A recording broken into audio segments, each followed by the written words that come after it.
नमस्ते जी। ये मेरा 100th वीडियो है और मुझे बहुत खुशी है कि मैं ये टॉपिक आपके सामने प्रस्तुत कर रही हूँ।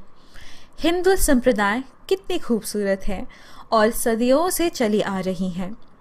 आज हम जानेंगे हमारे बुनियादी परंपराओं के पीछे वैज्ञानिक तत्व के बारे में।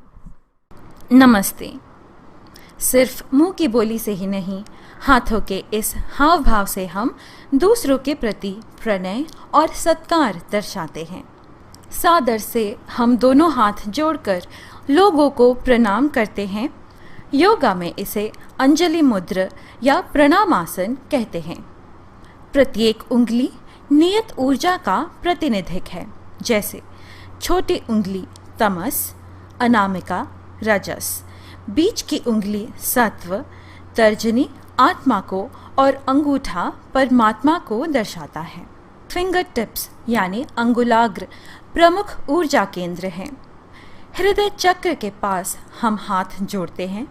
इस तरह सारी अंगुलियां संरेखित होते हैं और इस तरह हम 5 गुणों को सम्मिलित करते हैं। तब दिमाग के नसों का सर्किट हमारे ऊपरी शरीर से लिंक होता है। इसीलिए हमें वह व्यक्ति याद रहता है बिना कोई शारीरिक स्पर्श के।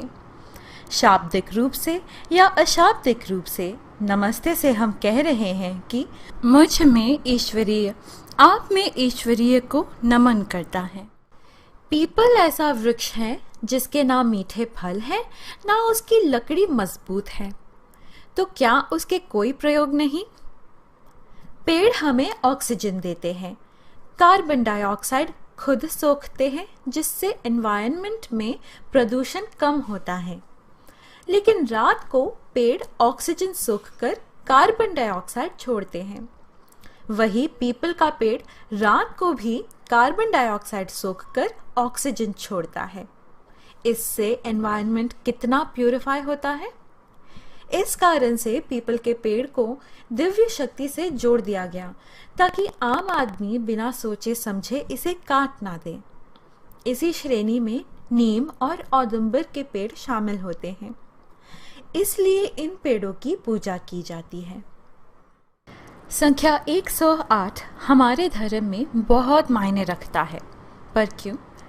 हमारे पूर्वजों ने ये बात पहचानी कि यह संख्या ही सृजन का आधार है।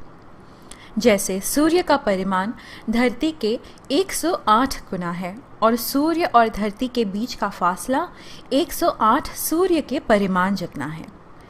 चांद का अर्धव्यास यानी रेडियस 108 मील है और धरती और चांद के बीच की दूरी 108 चंद्र के परिमाण जितना है। सूर्य और चंद्र के चाल के आधार पर ज्योतिष शास्त्र में 12 राशियां हैं और नवग्रह यानी कि 12 गुना 9 108 और 27 नक्षत्र मंडल है यानी कॉन्स्टलेशन, और हर एक के 4 दिशाएं हैं। तो 27 गुना 4 108 हमारे पूरे आकाश गंगा का आवरण है। इसी कारण हमारे प्राचीन ग्रंथों में समस्त 9 के गुणकों में थे, जैसे कि 9 पुराण, भगवद गीता के 18 अध्याय और 108 उपनिषद। आयुर्वेद के अनुसार हमारे शरीर में 107 मर्म हैं, जो 108 संधियों से जुड़े हैं। इसी कारण हम किसी मंत्र को 108 बार जाप करते हैं, जो उस यात्रा का अभिवेदन देते हैं जो हमारे अंतर्मन से अंतर्यामी के पास पहुंचाती है।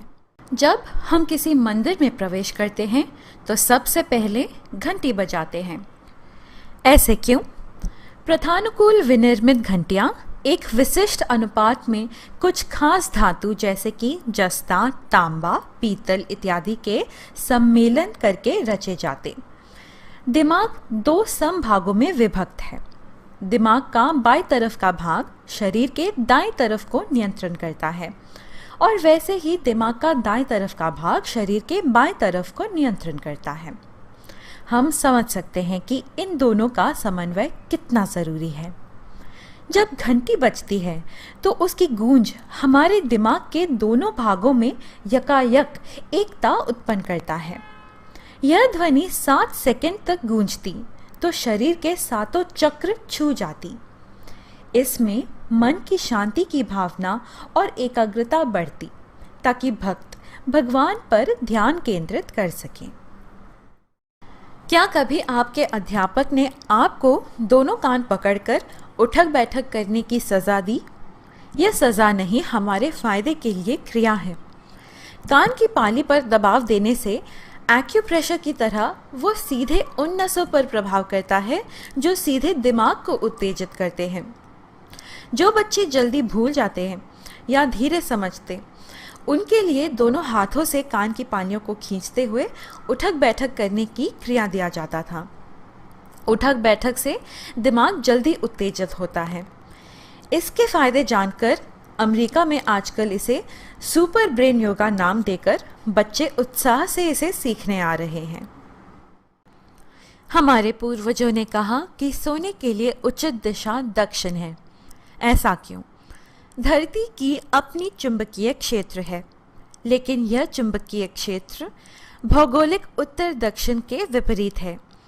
चुंबकीय बल की लकीरें हमेशा उत्तर से दक्षिण की ओर चलती हैं, जो धरती पर भौगोलिक दक्षिण से उत्तर की ओर माप सकते हैं।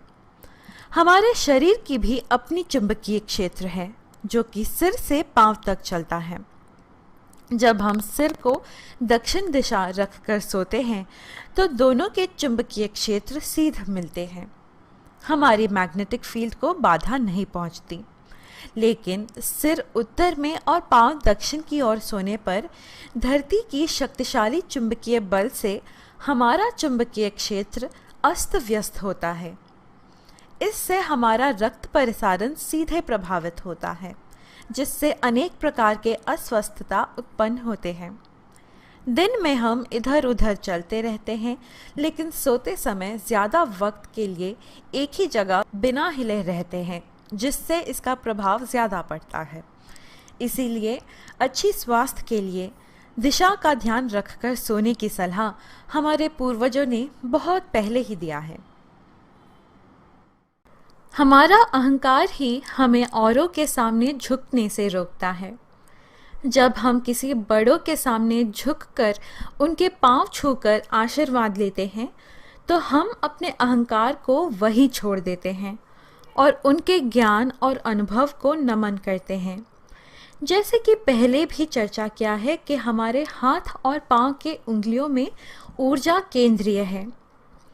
पांव छूने से ऊर्जा के अदला बदली का एक सर्किट फॉर्म होता है, जहां बड़े जो आशीर्वाद दे रहे हैं वो दाता और हम आदाता बनते हैं। झुककर पांव छूना रीढ़ की हड्डी और केंद्रीय स्नायुजाल के सही कार्य पद्धति के लिए एक अच्छा व्यायाम है। लंबी आयु और सेहत के लिए भी मजबूत रीढ़ की हड्डी बहुत आवश्यक है।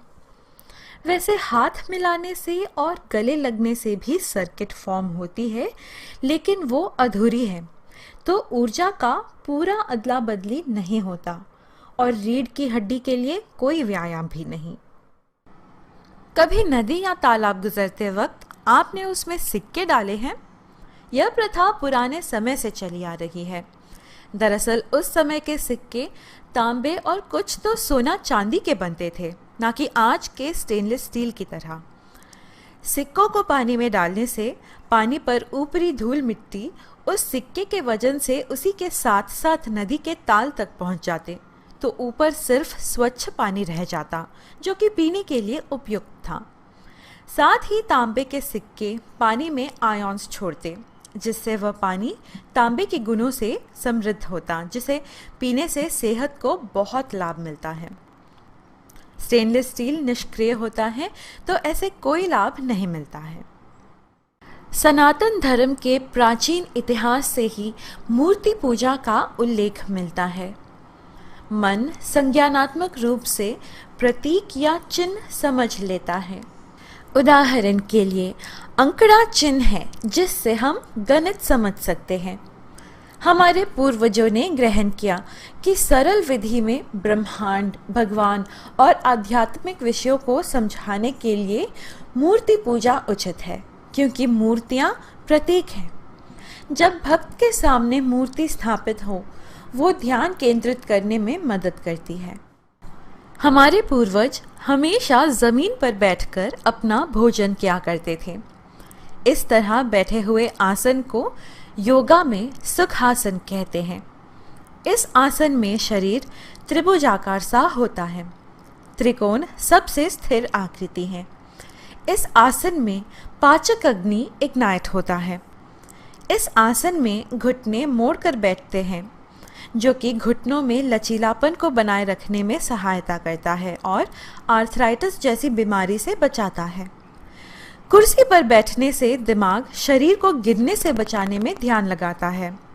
वैसे आसन में ऐसा कुछ भी नहीं जो पाचक में मदद करे। जमीन पर बैठकर खाने से जो शरीर की चाल आगे झुककर खाना मुंह में रखकर फिर वापस सीधे बैठने की प्रक्रिया होती है, वो अपने में ही उदर भाग के लिए एक अच्छा व्यायाम है, जिससे पाचक सत उत्पादन होते हैं और हम अपने साफ उंगलियों से खाना खाते हैं। जैसे पहले भी हमने चर्चा किया कि उंगलियों में ऊर्जा केंद्रीय है, तो इस प्रकार हम खाने को खाने से पहले चार्ज कर रहे हैं। शुभ कार्यों में हम अक्सर रेशमी कपड़े पहनते हैं। जैसे पूजा या यज्ञ में रेशमी कपड़े दोनों पुरुष और महिलाएं पहनते हैं। रेशम में ऊर्जा प्रतिधारित करने की क्षमता है।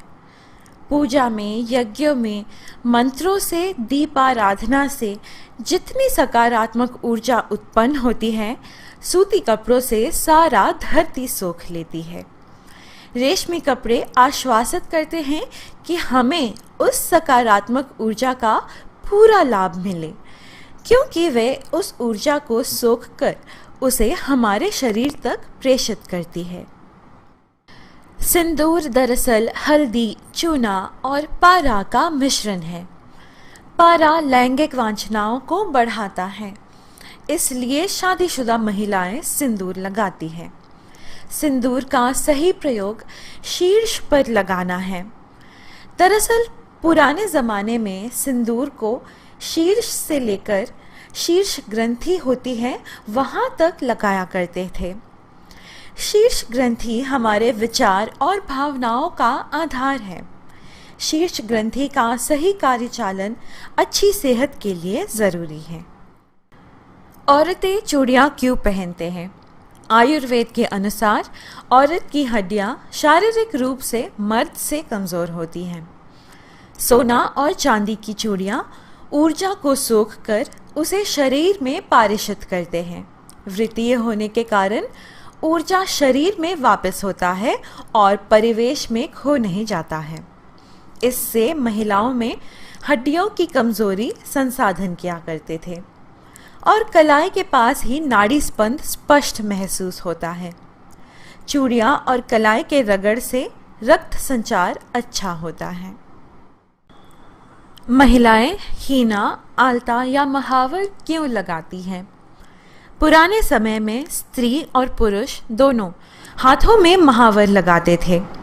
मेहंदी और आलता या महावर जिसे कहते हैं, एंटीबैक्टीरियल है। आज के ज़माने में रासायनिक हैंड वॉश, पुराने ज़माने में मेहंदी और आलता। मेहंदी की अनोखी खुशबू मन को शांत रखने में मदद करती है। सिर्फ मन को ही शांत नहीं, शरीर से अधिक ऊष्मा भी खींच लेती है। इसलिए खास करके शादियों में इसे प्रयोग करते हैं, क्योंकि ये बुखार और इन्फेक्शन से बचाती हैं। इनका लाल रंग मन को उत्तेजित करता है। दोस्तों, ये थी कुछ हिंदू संप्रदायों के पीछे का वैज्ञानिक तत्व। दरअसल प्राचीन जीवन शैली के हर पहलू में कोई अंतरार्थ, कोई तत्व छुपी है। यह वीडियो आपको पसंद आया तो लाइक ज़रूर करें और इस टॉपिक के पार्ट 2 देखना चाहते हैं तो कृपया कमेंट करके जताएं। जय भारत, जय सनातन धर्म।